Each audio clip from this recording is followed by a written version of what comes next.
So, you may have experienced this. Someone says, "Can you just do this one thing for me?" It's simple, it should take you 5 minutes. You want to do it.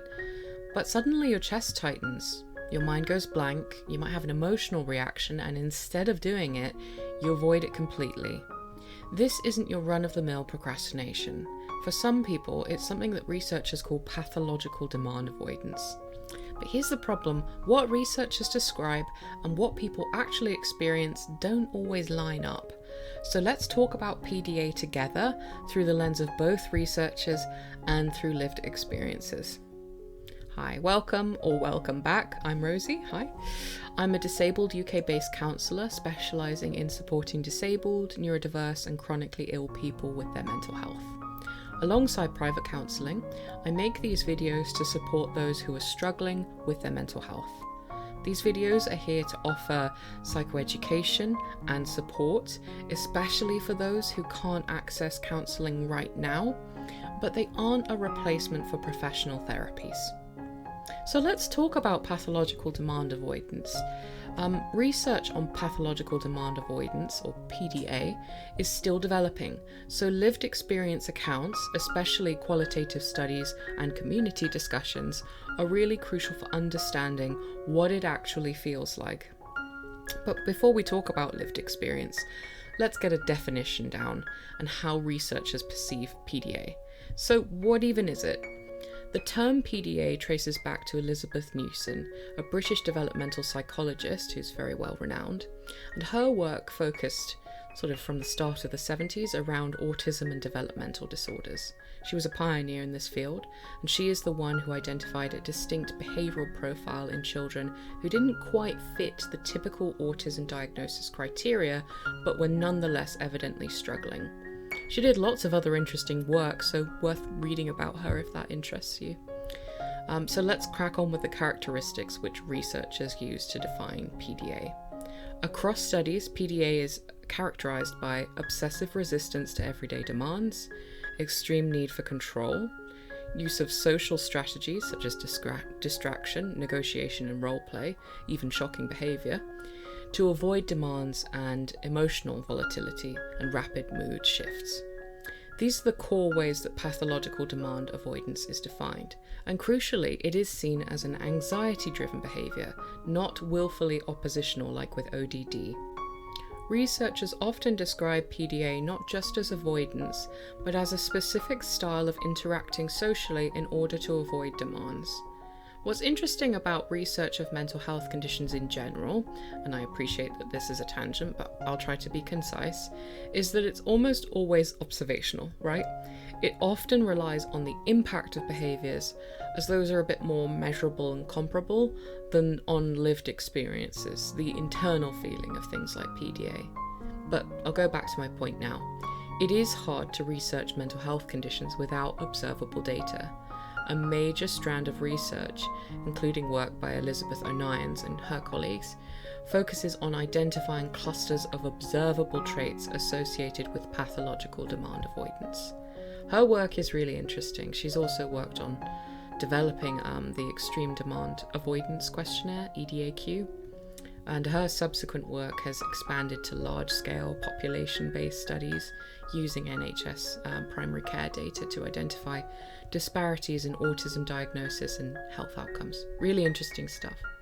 So these observable traits that they found often include surface sociability, where someone may appear socially confident but lacks typical depth of interaction, along with a tendency to use role play or imitation in social situations. Researchers also note patterns such as dominant or controlling behaviour, rapid shifts between affection and aggression, and the use of strategic or socially complex behaviours to avoid demands. Together, these traits form a behavioural profile that researchers use to better understand and study PDA. A central theory in contemporary research is that PDA is driven by a combination of high anxiety and an intense need for control. In this model, everyday demands are perceived not as neutral requests, but as threats to personal autonomy, triggering a stress response. Avoidance then functions as a coping strategy to reduce that anxiety, while attempts to regain control over situations provide a temporary sense of relief. Some researchers interpret this pattern as a maladaptive anxiety response, while others suggest it may be a learned coping mechanism that becomes reinforced over time through repeated experiences of relief after avoiding demands. The subject of PDA is a really interesting one to cover. A viewer actually asked if we had any videos about PDA on the channel, so that's why I've put this together for you, my friend, and for all of those as well, of course, who could benefit from understanding PDA a little better. So if you enjoyed this video and you realise that there's a mental health or disability related topic you want to know more about, please do get into the comments section. I do read them. Let me know what you want.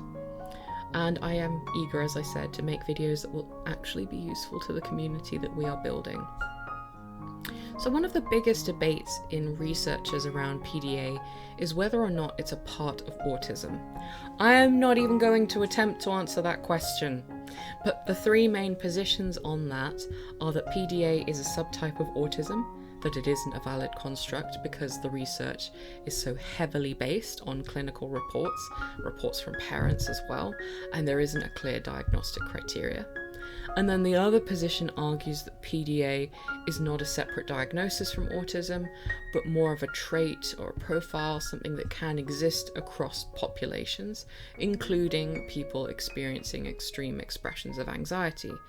It's not in the DSM-5 yet, as of the time of recording this video at least, so it doesn't slot neatly into any category. Does that mean that people don't experience PDA? Well, no, obviously not. It's simply that it's just still very much being researched. I focused a lot so far on how researchers look at PDA because I want to make it clear that part of the trouble we face when we're talking about it is that researchers are still working hard to understand things like PDA. But that doesn't mean there isn't a gold standard for working through it, or even diagnosing it at this stage. And that, of course, can leave people struggling with PDA in the awkward position of knowing that they struggle with it due to an internal sense, and then not having guidance on how to work through it that is across the board standard. Different therapists work with it very differently as a result. Research-based approaches to supporting individuals with PDA often differ quite significantly from traditional behavioural strategies, the more common ones. So instead of relying on strict routines or direct instructions, researchers tend to recommend low demand, low arousal approaches that prioritise flexibility in the approach and a sense of autonomy. Again, it's about control. Techniques such as using novelty, humour, and indirect communication can help to reduce the perceived pressure of demands while gradually building up tolerance over time. In contrast, the more standard behaviourist methods like reward and punishment systems or direct confrontation are generally discouraged with PDA for very obvious reasons, which is really important to remember if you are yourself a therapist who's working with someone who's struggling with PDA. Those techniques can absolutely heighten the anxiety and lead to increased avoidance behaviours rather than cooperation. So now let's talk about the lived experiences of those who live with or are diagnosed with PDA, to see what differences there are in the research as compared to how people actually feel. Many describe it not as simple avoidance, but as an intense, involuntary reaction where everyday demands trigger anxiety, panic, or a sense of being trapped. I'm going to say this a little louder for the people in the back. It is a knee-jerk reaction, not a voluntary reaction. Even tasks they genuinely want to do can suddenly feel impossible when they become expected, creating a kind of mental block or paralysis. People who I speak with in the counselling room often emphasise to me that it's not a lack of motivation to do what they're asked to do, but a feeling motivated by a loss of control, where their nervous system kicks in and reacts before they even have time to think. This can lead to cycles of avoidance and frustration and shame, especially when other people interpret their behaviour as defiance rather than distress. Shame is a big one with PDA, again partly because of the lack of control aspect.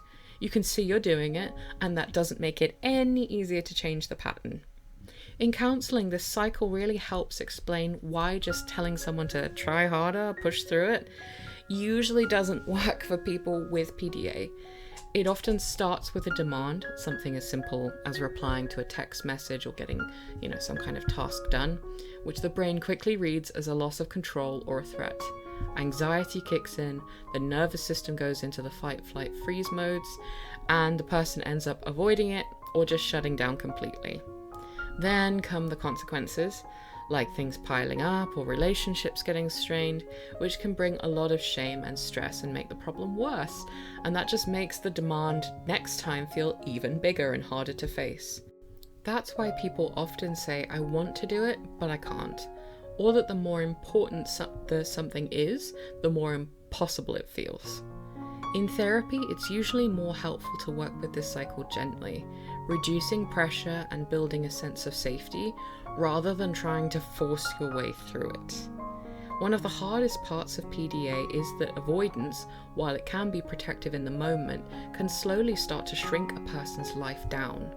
People often describe how things they once cared about, hobbies, work, relationships, gradually fall away because the demand attached to them becomes just way too overwhelming to face. This can lead to isolation, difficulties in education or employment, and a growing sense of disconnection. And the catch is, even when someone recognizes what's happening, engaging again can feel far more threatening than continuing to avoid. Avoidance in PDA can feel like the only way to cope in the moment, but over time it can significantly impact a person's life. As I said, it leads to isolation and a loss of the meaningful activities and relationships around you. Even when someone recognizes this pattern, engaging again can feel more overwhelming than continuing to avoid demands. This is why appropriate support is so important. Not to force change, but to reduce perceived threat, rebuild a sense of safety and control, and gently help the person to reconnect with the things that they value. If you've made it this far, please know that I'm very grateful to you. If this episode has resonated with you or informed you, please take a second to like it, subscribe, or share it with someone who might need to hear this message today. You never know, you might make a huge difference to their life as well. We make a lot of videos on this channel about chronic illness, disability, neurodivergence, and mental health. And I'm always really eager to see what it is that people want to see more of. As I said, this one was requested, so if you have thoughts, put them down in the comment section below, and check the description if you're interested in working with me on a one-to-one basis, as I do offer private counselling services. Thank you so much for watching, and take really good care.